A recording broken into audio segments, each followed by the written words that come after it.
Listen up, cluckheads. You're listening to Whiskey and Whine With Rooster and The Madman, where we talk about common sense, current events, the Constitution and morals, while comparing drinks of yesteryear to drinks of today.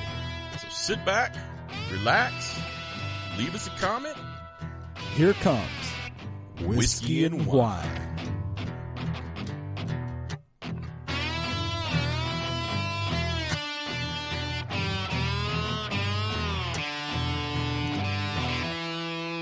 Welcome back, Cluckheads, to Whiskey and Whine. I'm the co-host, the Madman, here with the Rooster. You know who we are, you know what we do, and what are our alcohols we are comparing today, Rooster?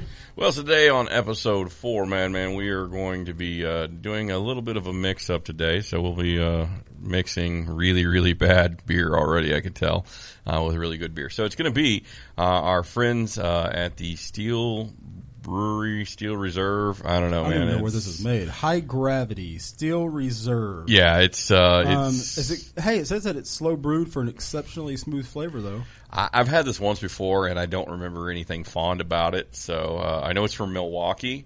It's union made. Yeah, and you find it on the floor in the cooler section of your beer store, convenience store. So it wasn't even bottom shelf; it was floor. No, it doesn't even make that fancy little ice cooler by the register. Some of these, lower end places. So you're saying that it's actually lower than God, what was that one that we got that was at the one that you said that was up there by the cash register? Oh, the Natty Light. The Natty Light, yeah. Okay, I don't even see where this is made. It says just the Steel Brewing Company. Yeah, it's in Milwaukee is all I know. So that's land of beer. So, maybe we'll have some high hopes on that one. So all right, and then what are we comparing this? And then, of course, our tried and true favorite here in Texas, which is my go-to beer, which is Shiner Bock beer, oldest brewery in the state of Texas. So down there in Shiner, Texas, out near College Station. So, that's always a nice thing. Let's crack this open. Yeah, so first, let's start with the Steel Reserve. Let's get this bad boy going. Oh, yeah. Fine, tall boy opening sound right there. Oh, my God. I don't... Oh, my God. Holy... You just opened that, and it smelled up the entire studio. Dude, that's... and it just... I know you guys can't see it. My eyes are watering a little bit on this one. This isn't like a skunk smell like when you get an old beer. This is, I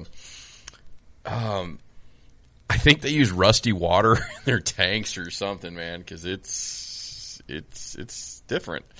Let's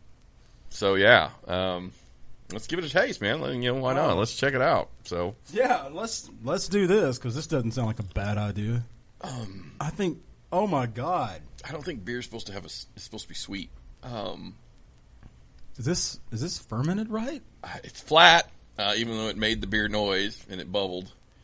All right. Well, let's get into our topics for the week. Yeah, let's move into something. This is not going to have good alcohol. No, this is not good. I'll tell you what. First topic that got brought up in the comments were gas prices. Go ahead and start that while I pour the Shiner. So, as we all know, the gas prices have been slowly increasing. I mean, it's not a shock. The gas prices have been increasing before anything really got going. But now we've got this colonial pipe that was done by this hacker group. Apparently they wanted ransom in order to unlock this pipe. So now we got gas shortages on the East Coast, people freaking out in the rest of the country, and then gas is just keeps going up and up.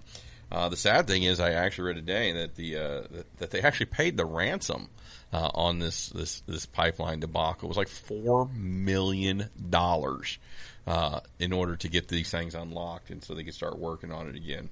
But again, as I mentioned, gas was already on the rise. The funny thing about all of this, oh God, it's bad, man. It is the smell's not getting better.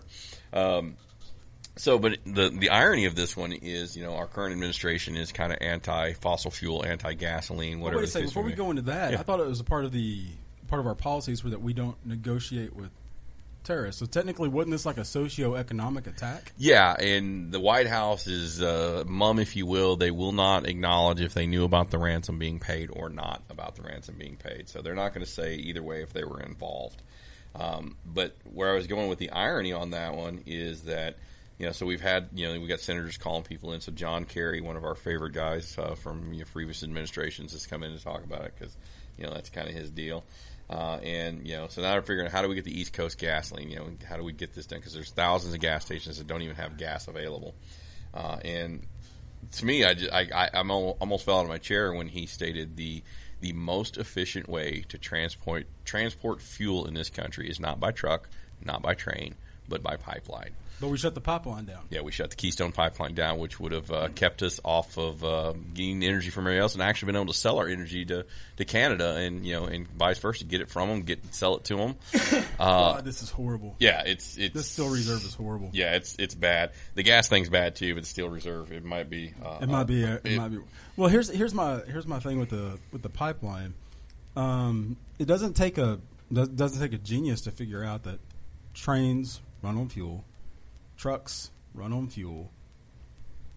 So if we're trying to save fuel and we're using the pipeline, then that means that we're not having to supply additional fuel for the trains and trucks to transport it. It's almost like it's just getting sent directly here to the refining. It's a crazy thing when you become efficient at certain technologies. And this is one thing that we were efficient at, and we absolutely dropped the ball as a country. Or I should say our administration is absolutely dropping the ball on this one. But to me, it's no surprise either because here it is in the last couple of months. They've been this push to we're going to replace all the government cars and vehicles with an electric fleet. We want to start putting people into solar power in their homes and everything else. That's our 3 minutes. There we go. So, quick opinion on that is that if you ever want to see how much damage electric vehicles actually do to the environment, look up the cobalt mining process. All right. So, Steel Reserve. Dude, it just sucks. It's horrible. It's the color. It looks like somebody peed in this with a kidney infection. When I was younger, I've been on some benders that lasted days and been fully dehydrated, and I don't think my urine was even this color. This is different. This is not good, man. Shame on you people, Steel Reserve. I'm sorry. Normally I have positive things to say, but it smells bad and it tastes bad. There's a reason you're on the floor. It's bad. Yeah. It's literally in the entire studio. Anybody listening, if Steel Reserve is your go-to beer, seek help. We will provide a number at the end of this. Just get help. All right, let's take a sip of this Shiner. All right, Shiner it is. It's Shiner. That's not like it. It's Shiner. It's a Shiner. It's a Texas beer. It makes you happy. I get the foam in my mustache. It's pretty good. I like it. It's palatable. It's not Steel Reserve whatsoever. It's the exact opposite of Steel Reserve. Yeah. So this one is not on the floor, by the way. This one's in your main beer section. It's eye level. Yeah, it's eye level. It's right where that marketing sweet spot is for the good stuff. So thank you, Shiner, on that one. So I already like Shiner, so I always sing its praises, anyways. Well, we'll say this is my first, and this will be my last time having Steel Reserve. Yeah. No, it's. I wonder what this thing is. It says high gravity. What the hell does that mean? Is it got like a lead content in it? I'm thinking high gravity. It kind of tastes like moose piss. Moose are the largest land mammal in North America. Yeah. Maybe it's it's high gravity because they have to reach up so high to collect the moose piss. I don't know. It tastes like all their water pipes are still cast iron at this brewery. Like all the water pipes are rusted. Exactly. They take offense to that. They're actually lead lined. I'm sure they do. Let's move on to another topic. All right. What's the next topic? So we got one that's pretty simple, and then we'll get into the last one that's coming. It might take a little extra. So this one is going to be real simple. So this is came out just today. The CDC CDC, about the mask mandates is basically saying that if you're vaccinated, you don't need a mask, nor do you need to social distance, indoors or outdoors. You go back to life as normal. How are they going to prove if you have a Well, if you've got both vaccinations. Well, here in Texas, we've already got legislation, we've already got a directive coming from the governor that look for. I'm not sure if it's legislated yet or not. I don't think it's had time. So we've already got the directive out there that says you cannot ask people for their papers. So we don't do that. We're not going to card shame people. Even though you get a card when you get your vaccine in Texas, it's not something that you can ask for, nor does it have to be provided. I think it was in episode 2. We talked about a failed art student that kind of changed the world. Yeah, it was like Time Man of the Year in like 1931. 1939 Time Man. Well, 39, I think, is when he invaded Poland. Oh, yeah. Maybe that's what it was. Yeah. But didn't he? He was angry about his art career, so he went into Poland for some reason. I'm not real sure. I'm not sure how that worked out. But didn't he require people to have cards and show it? Yeah, so he required, that's where the joking term of let me see your papers, kind of came from. And then he took it to the next level and he started saying, hey, you're very special. Here's an armband. And I mean, you get a gold star. These things are not good things to do. So I was actually proud of Abbott, even though I've not been enjoying how he handled the pandemic. I was actually proud of Governor Abbott for getting ahead of the vaccine card thing and saying we're not doing that, people. Card this dick. Yeah. So, but back on the CDC mask thing. So just to kind of caveat on that one is state and local government, their ordinances in stores, private store, they can still have their guidelines saying we'd like you to wear a mask, kind of thing. The CDC is just saying it's basically a silly thing and we don't need it anymore. But the science. Well, yeah. We always believe science until it's about certain subjects, and then it's total bullshit or something. I'm not real sure. But what's confusing about it is on the CDC website, they also updated a couple of links on there about how you should wear your mask and everything when you're traveling at bus stations and train stations and all that kind of stuff. So it's a little weird. And then their last piece was they kind of left it open that the mask thing could come back. Oh, so they're saying that stop pouring me the Steel Reserve, man. I don't want any more of it. You're drinking the damn Steel Reserve. I hate to tell you, buddy. All right, one more. No, we're still in the Shiner right now. Don't. Oh, sorry. Don't get premature on this. I was having an anxiety moment for a second on that one. It's since in a lot of the society today, we can kind of pick and choose how science works. And especially as many times as the CDC has said something and then had to recant it, I would just suggest for the people that don't want to get the vaccination to just identify as a vaccinated person. There you go. Oh, there's our timer. That's the time, man. All right, so now it's time to go back to this wonderful Steel Reserve. I just poured the Rooster a brand new tall glass of moose piss. So horrible, man. You know what, though? I think it's kind of like when you live next to, like, say, an oil refinery, you get used to the smell. So I'm not really picking up the smell anymore. Oh, I'm picking it up. But, if you drink, the tap water, you live next to that oil refinery.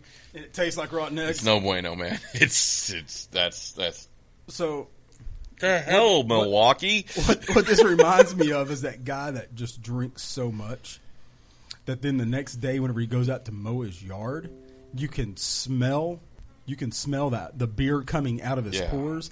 This smells like it was trying to be a beer and then got mixed with moose piss and sweat. I don't even know I don't know what the 211 on the can stands for either. I'm assuming that's what that is. The 211 sign was slow brewed, exceptional smooth. No, it is all a marketing lie by Steel Reserve. I'm telling you, people, stay away from this beer. Run as far as you can. It's giving me heartburn. Just no, it's not good. Steel cut oats, good. Steel Reserve beer, bad. All right. So the last topic. The bombing. Somebody brought up the bombing of Israel. Yeah. So Israel. Let's get this one going. So Israel versus Hamas. Stop drinking it, man. You picked up the wrong glass. So I totally thought it was the Shiner. Oh my god. No, man. You're gonna feel that one tomorrow. So Israel versus Hamas. Why Madman's over here dying. So as we all know, Hamas, they fired hundreds of rockets into Jerusalem specifically. And these rockets, they're not targeted. They don't have targeting systems. They just kind of fire in effect. No, they're using the old graph system. Yeah, right? They're just throwing it out there at civilian populations for mass casualty. So, the Israelis decided to they're going to fight back. Of course, they're going to fight back on that one. Who wouldn't? But the funny thing about that is not that there's anything really funny about this, but just say ironic. Yeah, the ironic part is they told the White House administration to basically butt out. They're handling it. Don't get involved, which I thought was pretty cool, kind of bold on that one. I thought that the White House came back and said they wanted to be involved. No. So what to my surprise, Biden actually came out and said that Israel has the right to defend itself. I was shocked. I mean, usually you don't hear progressives, backing the Israelis like that. So, kudos, President Biden. So good job, President Biden, on that. Good, good job on that one. Now he hasn't come out and condemned Hamas, but he did say that, so it's a step. But no, didn't the Turkish leader, didn't he support Hamas? Yeah, so this just gets worse. Because, Israel said they're not done. They're going to keep going with this bad boy. Good. And, so they've been retaliating. And I think it was Al Jazeera reported something that Hamas has now fired thousands of rockets in retaliation to Israel bombing them. And I'm like, wait a minute, that's not – you actually have that backwards. But whatever. But anyway, so your point on Turkey. So the Turkish president actually calls on all Muslims to take a clear stance over the conflict. He's not calling for jihad. He's saying a clear stance over the conflict. And then he referred to Israel as a terror state. Back up. Isn't the leader of Turkey, though, isn't he a part of the UN? Isn't he a part of NATO? Yeah, he's part of NATO. These guys are key NATO members. My personal opinion is Turkey needs to be kicked out of NATO. Nothing about that country acts like a NATO ally or a Western nation. It's pretty much a dictatorship in Turkey. So, but I've been saying that for a couple of years as it was. But yeah, that's big. It's big. So a member of NATO, a president in a nuclear armed nation, calling Israel a terror state and siding with Hamas in this situation, and actually trying to incite everybody of a specific religion in order to take this on, which it's scary. Maybe we should just invade it. Yeah, well, and then we can change it to bacon. Name it bacon instead of turkey. Yes, nice. Speaking of invasion, Hamas is, Israel rolled in Hamas with armored divisions, and they're going to do a ground troop invasion on that one, which then forced Lebanon to start strike. Oh, yeah. So Hamas, anyways, is striking from Lebanon now. So it's just going to get. Didn't we have a key senator that gave up some of the Israeli people here recently? Oh, that would be Mr. John Kerry. We talked about him a little while ago. Yeah. I think it was 200. It wasn't key people. He gave up 200 operations, which has multiple operatives, and probably lots of people died of it. So, so then they tell the White House to butt out. You know what? You know who needs Steel Reserve? Turkey and John Kerry. We just need to send a case to Turkey and a case to John Kerry. I can see nothing going wrong with this. If they didn't want war with us before, they would want war with us after Steel Reserve. I'd say we could still send Steel Reserve to Hamas, but I think those people are pissed off enough. All right. So thank you for tuning in to episode 4 of Whiskey and Wine. It's been a hoot, except for Steel Reserve. With the Rooster and the Madman. I think that we called the winner this week pretty early. Yeah. The winner this week was definitely Shiner. Yeah, Steel Reserve. You suck, man. Just no way. He's still dying over here from the Steel Reserve because he wasn't prepared. He thought he was getting a smooth, crisp bite of Shiner. When it's just cold, it kind of burns the back of your throat. Instead, he got rusty, funky water that's been sitting in a. It's like whenever you think you're about to drink water, and it turns out like it's your kid's flat Sprite or something, and it chokes you. Oh, yeah, it's got like a bug in it or something. Yeah, but anyways, so before we go, I want to make sure we give a shout out to our buddies at Deep Dallas Radio. Of course, you can hear Whiskey the Madman on Deep Dallas every Saturday. 4-ish around that, depends on whatever the song is. It's usually between 4 and like 4:07. Thank you, Deep Dallas. Yeah, thank you, Overlord. Yeah, Overload. We should put some of this in the Overlord's dungeon. I think that's part of the torture treatment right there. It drinks the Steel Reserve. Give me that coconut oil. Yeah, and Dungeon oil is 100% coconut oil. I like Steel Reserve. Steel Reserve my coconut oil. Oh Lord, you're a weird dude, but we love you. And then also a special shout out to and giving thanks to our sponsor, GiftedChicken.com, for putting up with our satire and our kind of deal. We know that not everything we do is in line with what everybody thinks, but we try to have a good time, and we enjoy companies that at least let us give us an ear to do it. So, thank you for listening in. You've been listening to Whiskey and Wine with the Rooster and the Madman. And last but not least, in a world full of chickens, be a rooster.